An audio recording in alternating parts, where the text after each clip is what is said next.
नमस्कार, मैं अभिषेक कुमार आप सभी का स्वागत करता हूं फोकस स्टडी विद अभी में। तो आप सभी को मेरा जय गुरु।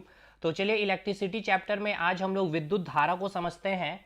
देखिए अभी तक पहले हमने क्या किया, पूरा इलेक्ट्रिसिटी चैप्टर का आपका मैंने बेस बनाया, यानी कि जो इंट्रोडक्शन पार्ट था कि इलेक्ट्रिक करंट चैप्टर पढ़ने से पहले हम फ्री इलेक्ट्रॉन के पास कैसे पहुंचे, तो उसको मैंने पूरा डिटेल समझाया। एंड देन उसके बाद मैंने आपको चार्ज के बारे में बतलाया, क्वांटाइजेशन ऑफ चार्ज के बारे में बतलाया। एंड देन उसके बाद मैंने आपको पोटेंशियल के बारे में बतलाया, यानी कि विभव या फिर पोटेंशियल डिफरेंस भी आप कह सकते हैं या वोल्टेज कह सकते हैं। इसके बाद फिर हम लोग रेजिस्टेंस के ऊपर बात किए। रेजिस्टेंस को आपने बहुत अच्छे से समझा। रेजिस्टेंस के 5 टाइप्स होते हैं जो न्यूमेरिकल बेसिस पे क्वेश्चन आपके बनते हैं, इसको हमने करवाए हैं। इसके 8 टाइप के आपके थ्योरेटिकल क्वेश्चन बनते हैं। इसका पूरा कंसेप्ट दे दिया हूं, बस इसका मुझे एक वीडियो आपको प्रोवाइड करना है। देन रेजिस्टेंस के बाद हमने ओम्स लॉ को पूरा कंप्लीट किया है। और इसके बाद जो सबसे इंपॉर्टेंट था आपका रेजिस्टेंस कलर कोडिंग। ठीक है, रेजिस्टेंस कलर कोडिंग को हमने खत्म कर लिया। इतना कुछ हमने कवर किया है। और इसके बाद अब हम लोग करंट को डिफाइन करेंगे, करंट डेंसिटी के बारे में आज खत्म करेंगे। तब देखिए इतना जब आप पढ़ लिए ना, तो अब ये पढ़ाई में यानी कि आज एक्चुअल आप करंट को देख पाएंगे, क्योंकि जीवन में आज तक आपने करंट को देखा नहीं है, करंट को केवल फील किया है। जब आप तार को, इलेक्ट्रिक तार को जब छुएंगे जिससे करंट फ्लो हो रहा होगा, तब आप उसको फील करते हैं कि करंट आपको मारा, उसे आप देख नहीं पाते। लेकिन आज आप इतना कुछ अगर आपने पूरा क्लास अटेंड किया है तो आज आप करंट को देख पा रहे होंगे। और दूसरा ये आपका जो होमवर्क था, मैंने इसका आंसर दे दिया था 250/13 जो एम्पियर आपका आंसर आया था। ठीक है ना, ये वाला क्वेश्चन। और ये आपका रेजिस्टेंस कलर कोडिंग वाला, ये जरूर देख लीजिएगा, यूट्यूब पर भी वीडियो मैंने डाल रखा है, बहुत अच्छा सवाल है। इसमें आपको करंट निकालना होगा, तो करंट के लिए I = V/R करते हैं, लेकिन R आपको दिया हुआ नहीं रहेगा यहाँ पे डायरेक्ट, आपको इस प्रकार से कलर कोडिंग किया हुआ रहेगा। कलर कोडिंग से आप R की वैल्यू कैसे निकालेंगे इस पर हमने डिटेल चर्चा की है, तो उसे आप जरूर देख लेंगे। चलिए इलेक्ट्रिक करंट यानी कि विद्युत धारा के बारे में अब हम लोग डिस्कशन करते हैं।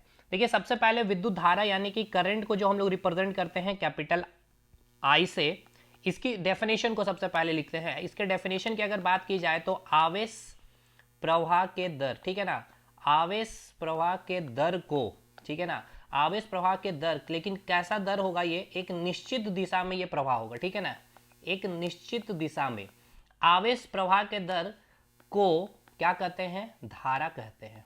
क्या कहते हैं, धारा कहते हैं। इंग्लिश में अगर हम लिखना चाहें, rate of flow of charge, ठीक है ना, rate of flow of charge, rate of flow of charge in a particular direction, यानी कि एक फिक्स डायरेक्शन में, in a particular direction is called current, is called current. ठीक है, यानी इसका मतलब क्या है, एक्चुअल इसका मीनिंग मेन है हमें समझना। ठीक है ना, ये डेफिनेशन तो आपको हर किताब में मिलेगा कि आवेश प्रवाह की दर, ठीक है ना, आवेश प्रवाह। देखिए मैं जहां जहां अंडरलाइन कर रहा हूं ये इंपॉर्टेंट है, जैसे कि आप यहां पे देख लीजिए, 1 मिनट।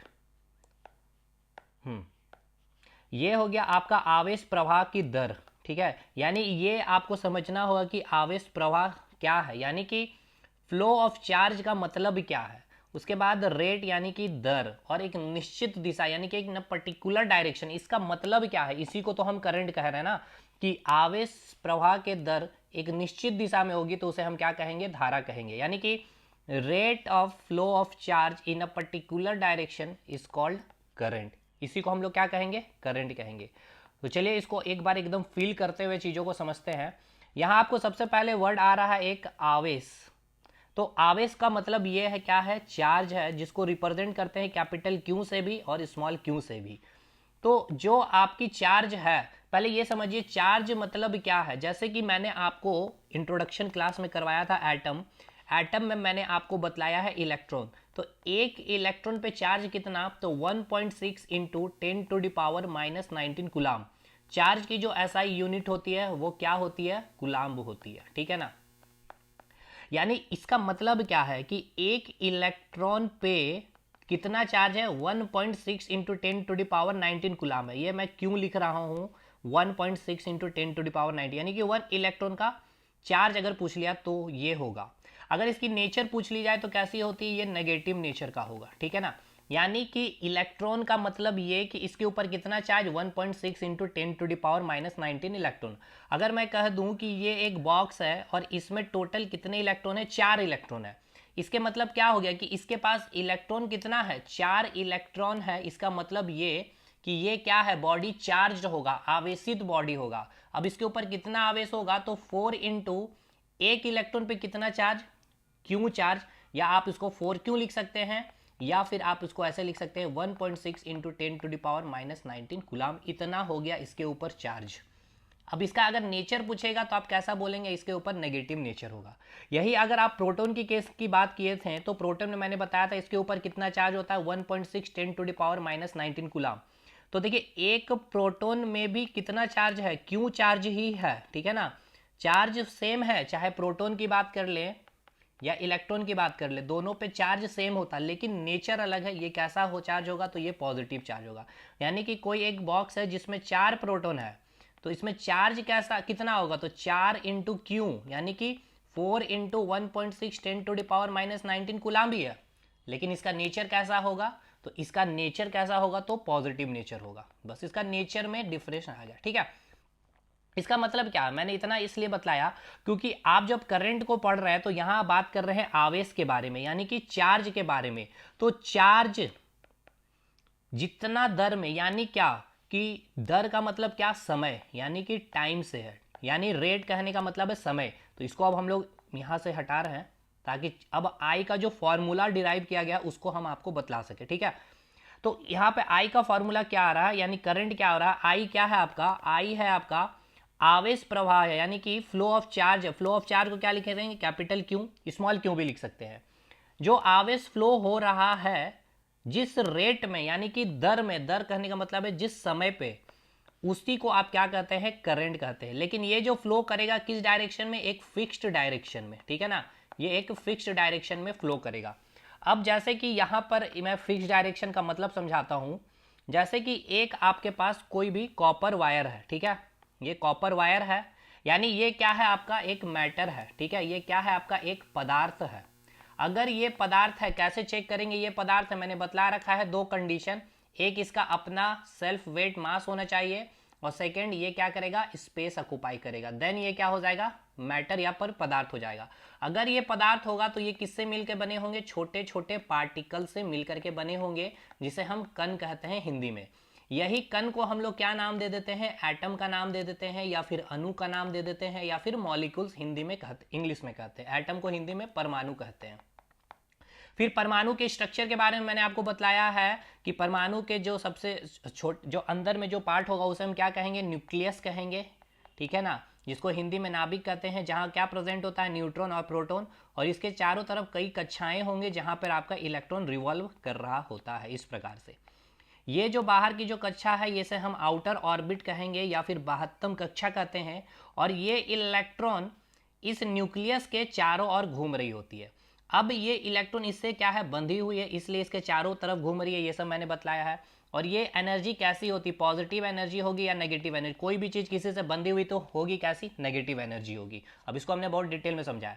अब जैसे ही इस इलेक्ट्रॉन को बाहर से कोई एनर्जी अगर मिल जाती है, हीट एनर्जी अगर मिल जाए, कोई भी एनर्जी मिल जाए, तो ये इलेक्ट्रॉन जो इससे बंध करके जो चारों ओर घूम रही थी, इसको बाहर से इतना एनर्जी मिल जाए कि इसके बीच लगने वाला फोर्स क्या हो जाए, टूट जाए, तो ये इलेक्ट्रॉन क्या हो जाएगी, बाहर निकल जाएगी इस प्रकार से। अब ये जो इलेक्ट्रॉन बाहर निकल गए इसे ही हम क्या नाम देते हैं, फ्री इलेक्ट्रॉन का नाम देते हैं, ठीक है। तो फ्री इलेक्ट्रॉन तक आप पहुंच चुके हैं। चलिए, फ्री इलेक्ट्रॉन क्या है आपको समझ में आ गया होगा। तो उसी प्रकार ये आपका क्या है, एक मैं यहाँ लिख रहा हूँ, ये एक वायर है। अब ये वायर है, यानी कि ये क्या है आपका, एक मैटर है। आपने चेक कर लिया कि इसका अपना मास है, ये स्पेस ऑक्युपाई करे, यानी कि पदार्थ है।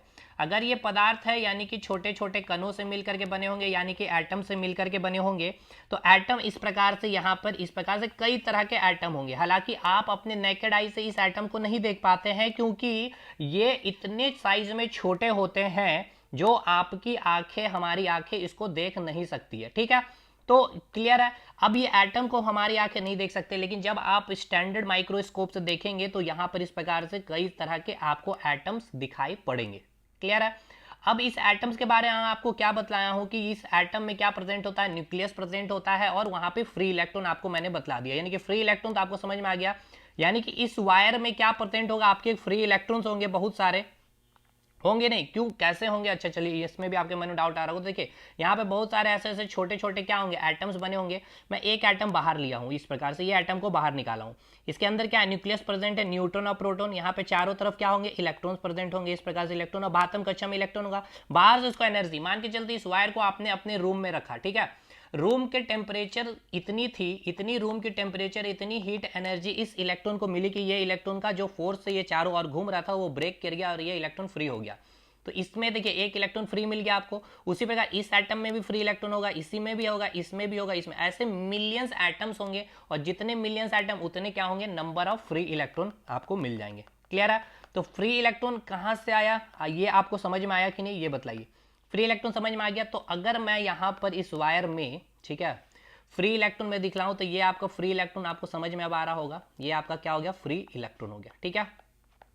अब ये फ्री इलेक्ट्रॉन है, यानी कि जो इलेक्ट्रॉन पहले बंधा हुआ था, जैसे कि आप अपने घर में अभी हैं तो आपके पेरेंट्स के नज़र में तो आप बंधे हुए हैं, जैसे ही घर से बाहर निकले तो खुल गए तो आप इधर उधर इधर उधर रैंडम मोशन करेंगे, इधर उधर घूमेंगे। उसी प्रकार ये इलेक्ट्रॉन जब तक न्यूक्लियस से बंधी हुई थी, ये इलेक्ट्रॉन की मैं बात कर रहा हूं, ठीक है ना। तो ये इलेक्ट्रॉन जब तक इस न्यूक्लियस के चारों ओर घूम रही थी, कैसे घूम रही थी, फोर्स इसके ऊपर लग रहा था, बंधी हुई फोर्स लग रही थी, यानी कि नेगेटिव एनर्जी, तब तक तो ठीक थी। जैसे ही इसको बाहर से एनर्जी मिला, ये बाहर निकल गया फ्री इलेक्ट्रॉन, तो अब इधर उधर रैंडम मोशन करेगी। तो उसी प्रकार इस वायर के अंदर ये कहानी हो रही है, आपको समझ करके चलना, ठीक है ना भाई।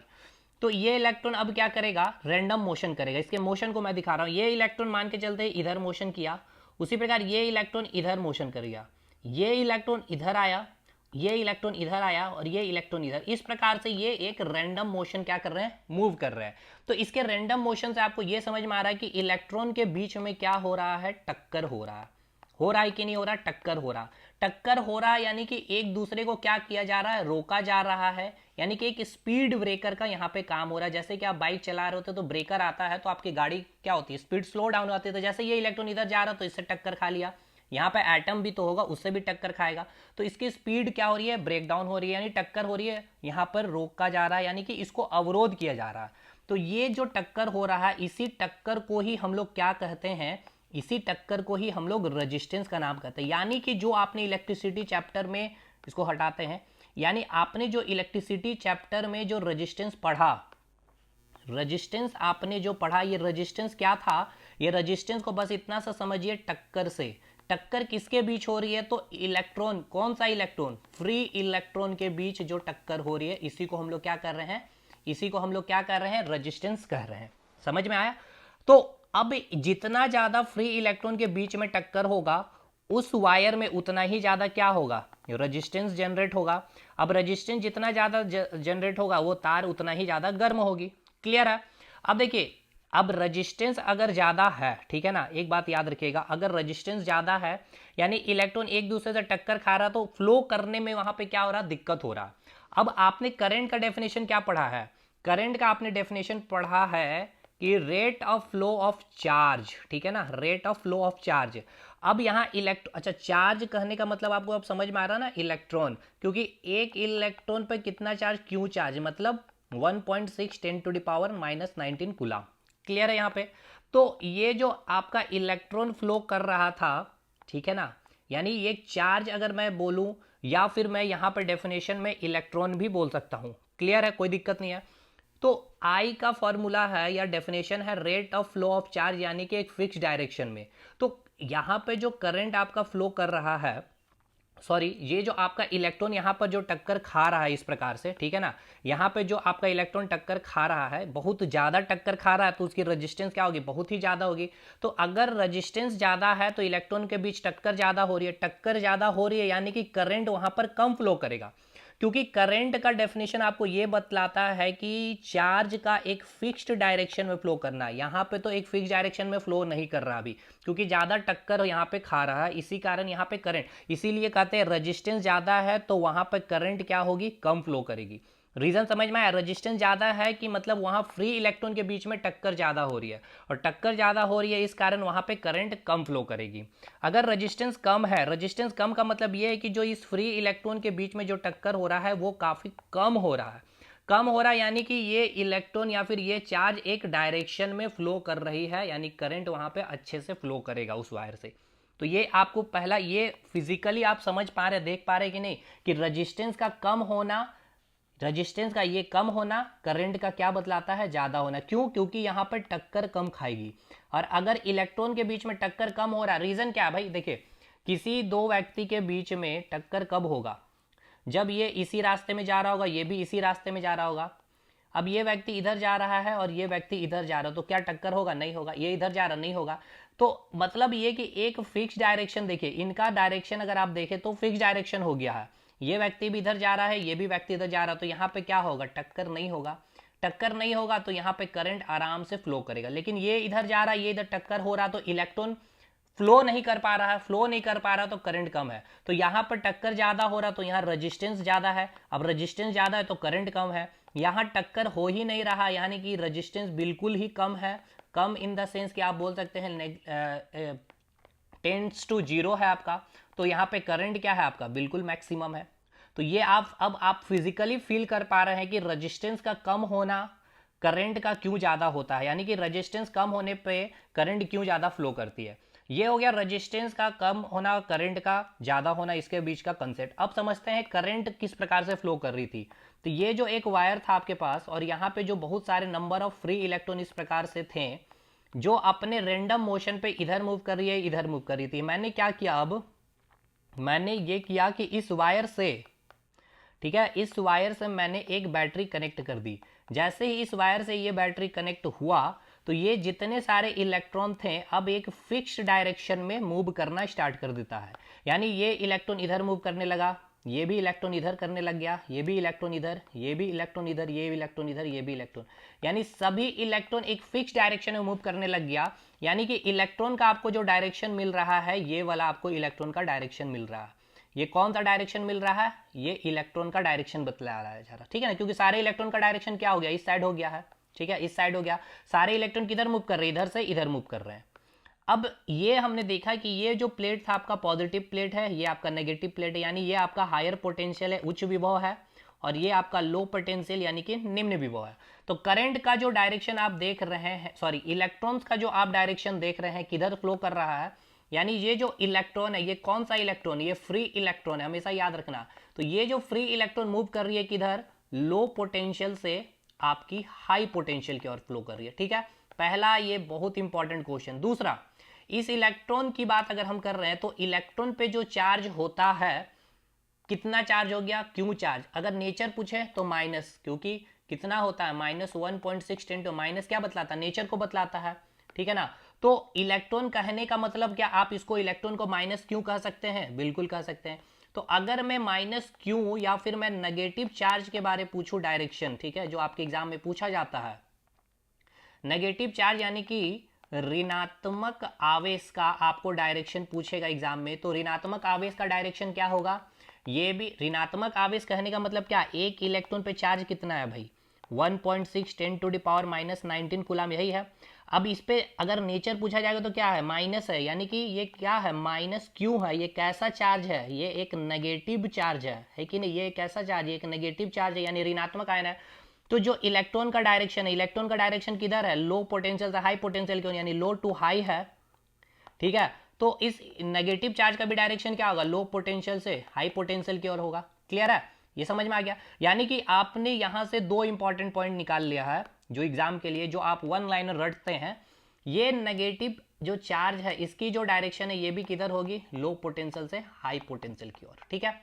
अब याद रखना आपको ये कि जो आपका करंट का डायरेक्शन जो होता है, ठीक है ना, जो करंट का डायरेक्शन होगा आपका, करंट का डायरेक्शन हाई पोटेंशियल से लो पोटेंशियल की ओर होती है। क्लियर है? यानी कि जो इलेक्ट्रॉन की डायरेक्शन होती है जस्ट उसके अपोजिट डायरेक्शन में आपका करंट फ्लो करता है। तो करंट का आपका डायरेक्शन क्या हो गया? आपका करंट का डायरेक्शन हो गया high potential to low potential. दूसरा, अगर आपसे पॉजिटिव चार्ज के बारे पूछ लिया जाए, यानी कि धनात्मक आयन, सॉरी, धनात्मक आवेश के बारे अगर आपसे पूछ लिया जाए, तो ये किधर फ्लो करेगी आपकी, तो ये आपका फ्लो करेगा हाई पोटेंशियल से लो पोटेंशियल की ओर। क्लियर है? तो एक ये पॉइंट याद रखना है, एक पॉजिटिव चार्ज का याद रखना है, एक नेगेटिव चार्ज याद रखना है, और एक इलेक्ट्रॉन का डायरेक्शन याद रखना है। ठीक है, ये आपका ये डायरेक्शन हो गया। अब आइए, अब ये जब इलेक्ट्रॉन एक फिक्स्ड डायरेक्शन में मूव करने लग गया, फिक्स्ड डायरेक्शन में कौन, आपका फ्री इलेक्ट्रॉन मूव करने लग गया, तो देखिए यहाँ पे क्या उत्पन्न हो गया, आपका करंट उत्पन्न हो गया। अब ये जो करंट आपका आया, कैसे आया, इस इलेक्ट्रॉन का, यानी कि फ्लो ऑफ इलेक्ट्रॉन, एक फिक्स डायरेक्शन में आपका ये इलेक्ट्रॉन, या फिर इसको आप चार्ज भी बोल सकते हैं, बात वही है, आपने यहाँ पर डेफिनेशन भी वही लिखा, क्यों, और जितने समय में, यानी कि जो टी समय पे जो आपका फ्लो कर रहा है चार्ज, लेकिन एक फिक्स्ड डायरेक्शन में है ना, एक फिक्स डायरेक्शन में, उसको आपने क्या नाम दिया, करंट का नाम दिया। तो आपने ये आप समझ गए कैसा, आपके करंट के बारे में आपने पूरा क्लियर कर लिया, यानी करंट के बारे में आपने क्या समझ लिया, I equals to Q upon T. ठीक है, यानी फ्लो ऑफ चार्ज, ठीक है ना, लेकिन ये rate of flow of charge, T क्या बतला रहा है, रेट को बतला रहा है। क्लियर है? एक चीज यहाँ पर गौर करिए कि यहाँ पे क्या हुआ था, इस वायर में आपको क्या देखने को मिला, इस वायर में आपने ये देखा कि जो यहाँ पर फ्री इलेक्ट्रॉन थी आपकी, ठीक है ना, ये आपका फ्री इलेक्ट्रॉन इधर मूव कर रहा था, इधर मूव कर रहा था, लेकिन जैसे ये एक फिक्स डायरेक्शन में मूव करने लग गया, तब जाके आपका क्या हुआ, करंट उत्पन्न हुआ। ये आपके कंसेप्ट में यही बैठा हुआ अभी आपके पास। तो इससे हमें क्या समझ में आ रहा है, इससे हमें ये समझ में आया कि जब किसी तार से इलेक्ट्रिक करंट कब फ्लो करेगी, इस तार से आपकी इलेक्ट्रिक करंट तब फ्लो करेगी जब तक कि यहां पर पोटेंशियल डिफरेंस नहीं एग्जिस्ट कर जाए दोनों तार के एंड में। पोटेंशियल डिफरेंस आपको याद आ रहा होगा, यानी कि ये आपका पॉजिटिव प्लेट और नेगेटिव प्लेट, तो यहां पर कैसा पोटेंशियल है, हाई पोटेंशियल है, और यहां पर कैसा है, तो लो पोटेंशियल है। तब जाके ये इलेक्ट्रॉन एक फिक्स डायरेक्शन में, यानी कि लो पोटेंशियल से हाई पोटेंशियल की ओर फ्लो करी, तब जाके करंट आपका high potential to low potential flow किया। यानी कि किसी तार से आपका करंट तब फ्लो करेगा जब उस तार के किनारे में क्या होगा, आपका बैटरी कनेक्ट होगा। ठीक है, और इस बैटरी के कनेक्ट से क्या आया, पोटेंशियल डिफरेंस, यहाँ पर मान के चलते हैं यहाँ 20 वोल्ट है। ठीक है, तो ये आपका पॉजिटिव में 20 वोल्ट है, तो यहाँ 0 वोल्ट हो गया, तो पोटेंशियल डिफरेंस आया ना, हाई पोटेंशियल तो बड़े को माइनस करिए छोटे से, तो 20 वोल्ट का पोटेंशियल डिफरेंस यहाँ पर आया। तो ये जब तक पोटेंशियल डिफरेंस डेल्टा भी नहीं आएगा, ये मैंने क्लास ले रखा है, आपको पता होगा, चीज़ें समझ में भी आ रही होगी, तो डेल्टा भी जब तक नहीं होगा, ठीक है ना, दोनों सिरे पे जब तक हाई पोटेंशियल लो पोटेंशियल नहीं बनेगा, तब तक आपका क्या है, इलेक्ट्रॉन फ्लो नहीं करेगा एक फिक्स डायरेक्शन में, और तब तक इलेक्ट्रॉन अगर नहीं फ्लो करेगी तो आपका करंट भी उत्पन्न नहीं होगा। क्लियर है? क्वेश्चन यहां से बनता है, I इक्वल्स टू आपने क्या देखा, Q अपन T, ठीक है ना, तो Q का SI यूनिट मैंने क्या बतलाया, कुलाम होता है, और T का क्या होता है, सेकेंड होता है। इसका मतलब यहाँ पे मैं एक फ्रेज लिख दे रहा हूँ, I equals to Q upon T, ठीक है, तो I की SI यूनिट क्या होती है, एम्पियर होती है। ठीक है, चार्ज की SI यूनिट क्या होती है, कुलाम्ब होती है, और टाइम का क्या हो जाएगा, सेकेंड। यानी कि आप इसको ऐसे लिख सकते हैं, 1 एम्पियर इक्वल्स टू 1 कुलाम पर सेकेंड। ये वेरी वेरी इंपॉर्टेंट है, इसको आपको याद रखना होगा, यहाँ से क्वेश्चन डायरेक्ट आपके पूछे जाते हैं एग्जाम में। अब एक चीज़ तो ये हो गया, अब इसको आप ऐसे भी लिख सकते हैं, 1 coulomb equals to 1 ampere into second, इसको ऐसे भी लिख सकते हैं, इसको इधर मल्टीप्लाई करके। अब आपके पास जो करंट आया है, इस करंट को आप कैसे मेजर करते हैं, जो इक्विपमेंट होता है उसको हम कहते हैं एमीटर, ठीक है ना, उसको कहते हैं एमीटर। तो धारा को जिससे मापा जाता है उसको हम लोग क्या कहते हैं, एमीटर कहते हैं। और ये जो एमीटर है, ठीक है ना, ये जो एमीटर होती है, इसकी जो रेजिस्टेंस वैल्यू होती है, ठीक है ना, इसकी जो रेजिस्टेंस वैल्यू है, मतलब जो प्रतिरोध होती है, वो सबसे कम होती है, सबसे कम होती है, यानी कि निम्न होती है। ये सब एग्जाम का पूछा गया सवाल है। तो जो आपके पास एमीटर है, एमीटर का काम क्या है, करंट को मेजर करने के लिए। तो आपसे डायरेक्ट पहले तो ये पूछा जाएगा, करंट को किससे मापा जाता है, तो एमीटर से मापा जाता है। ठीक है, किससे मापा जाता है, एमीटर से मापा जाता है। इसकी जो रेजिस्टेंस वैल्यू होती है, ये सब कुछ नोट्स में लिखा हुआ रहेगा, इसकी रेजिस्टेंस वैल्यू क्या होती है, सबसे कम होती है, यानी कि सबसे लो होती है। इसीलिए एमीटर को हम लोग किस में कम जोड़ते हैं, तो सीरीज में जोड़ते हैं, यानी कि श्रेणी क्रम में हम लोग इसको जोड़ते हैं। ये सब क्वेश्चन पूछता है आपसे एमीटर के बारे में। तो पहला पॉइंट याद रखना है, एमीटर से हम लोग क्या करते हैं, करंट को मेजर करते हैं, धारा को मापते हैं। दूसरा, करंट एमीटर की जो प्रतिरोध होती है वो क्या होती है, सबसे लो, यानी कि सबसे कम होती है। और जो इसको जोड़ते हैं कैसे, तो सीरीज में जोड़ते हैं। अब आपसे एक बार क्वेश्चन पूछा गया था कि आदर्श एमीटर का मतलब बतलाइए, आदर्श एमीटर का रेजिस्टेंस वैल्यू क्या होगी, यानी कि आइडियल एमीटर। देखिए आइडियल एमीटर, तो आपको क्या पता है एमीटर का रेजिस्टेंस क्या होता है, सबसे लो होता है ना। तो और यहाँ आदर्श है, यानी अच्छा बच्चा तो अच्छा है ही, और अच्छा आइडियल स्टूडेंट तो वो और भी अच्छा होगा, यानी कि एमीटर का रेजिस्टेंस तो लो है, इसमें आइडियल लगा दिए तो और भी लो, यानी कि जीरो हो जाएगा। तो आइडियल एमीटर का आपसे रेजिस्टेंस का वैल्यू पूछा जाएगा तो हमेशा याद रखना है जीरो होता है। तो आइडियल के केस में एमीटर का रेजिस्टेंस वैल्यू जीरो कहेंगे, और ऐसे एमीटर का रेजिस्टेंस वैल्यू सबसे कम होता है ये कहेंगे। और इसको कौन से कहाँ जोड़ते हैं, तो सीरीज में जोड़ते हैं। रीजन क्या है, मान के चलिए जैसे कि ये आपके पास अगर एमीटर है, ठीक है, दो तार है, आप देखते होंगे मिस्त्री भी आते होंगे, तो ये आपका जो स्विच बोर्ड है इसको आप अगर ऐसे डायरेक्ट लगा देंगे तो देखिए क्या होगा, इसका रजिस्टेंस कम है।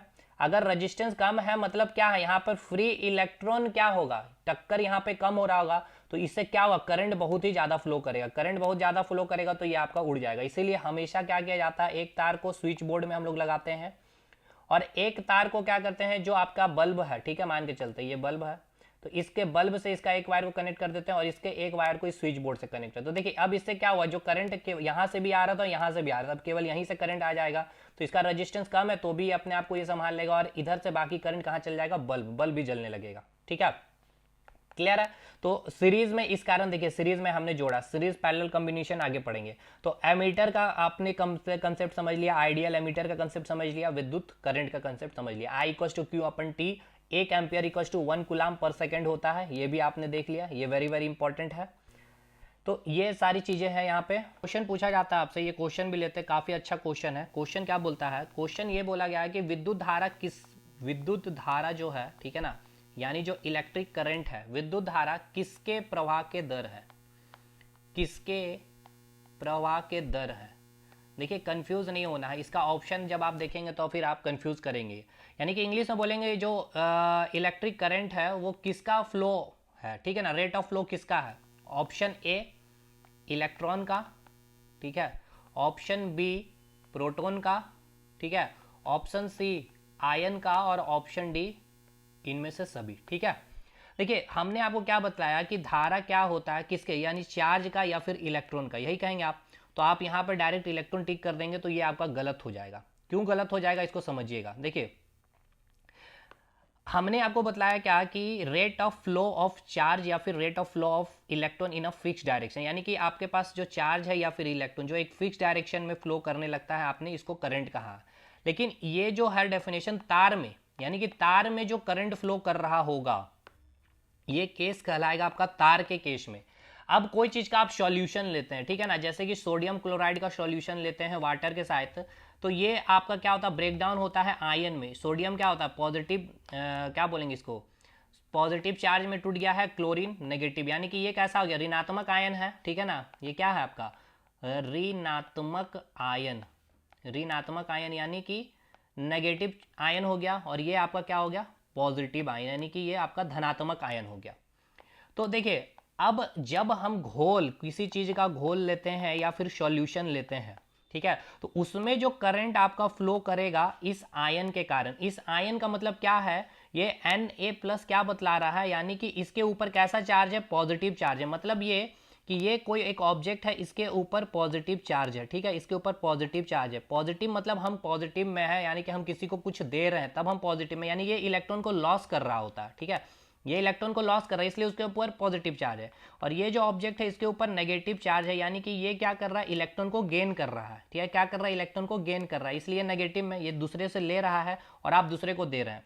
तो अब ये क्या हो गया, इलेक्ट्रॉन को गेन कर रहा है इसलिए उसके ऊपर नेगेटिव चार्ज, तो क्लोरीन इलेक्ट्रॉन को गेन करेगा, ये इलेक्ट्रॉन को लॉस करेगा। तो सॉल्यूशन जब भी बात होगी तो वहां पर जो करंट फ्लो करेगा किसके कारण, आयंस के कारण। इसीलिए याद रखिएगा इसी आयंस में क्या है, एक आपका पॉजिटिव आयन है और एक आपका नेगेटिव आयन है, मतलब पॉजिटिव चार्ज भी है आपका और एक नेगेटिव चार्ज भी है, ठीक है। और आपने जो तार में जो करंट का फ्लो पढ़ा है चार्ज का, तो देखिए चार्ज भी आ गया और सॉल्यूशन में आपका पॉजिटिव चार्ज और नेगेटिव चार्ज, यानी कि धनात्मक आयन और ऋणात्मक आयन जब तक नहीं होगा तब तक करंट फ्लो नहीं करेगा। तो यहां पर आपको अगर तार मेंशन कर रहे रहेगा तब इलेक्ट्रॉन टिक करेंगे, घोल मेंशन रहेगा तब आप आयन मेंशन करेंगे, लेकिन यहां दोनों में से कुछ भी मेंशन नहीं किया गया, समझे। तो इस केस में इसका सही उत्तर होगा आयन। हम आपको क्या समझाएं, हमने आपको यह बतलाया कि भाई जो तार होगा उसमें जो चार्ज जो करंट होगा जो चार्ज और जो फ्री इलेक्ट्रॉन एक फिक्स डायरेक्शन में जब मूव करेगा तब आपका करंट उत्पन्न होगा। लेकिन किसी भी सॉल्यूशन की हम जब बात करेंगे, कोई घोल लेंगे, आप HNO3 का ले लीजिए, HCl ले लीजिए, तो H प्लस में ये टूटेगा और Cl माइनस में टूटेगा ये, ठीक है ना।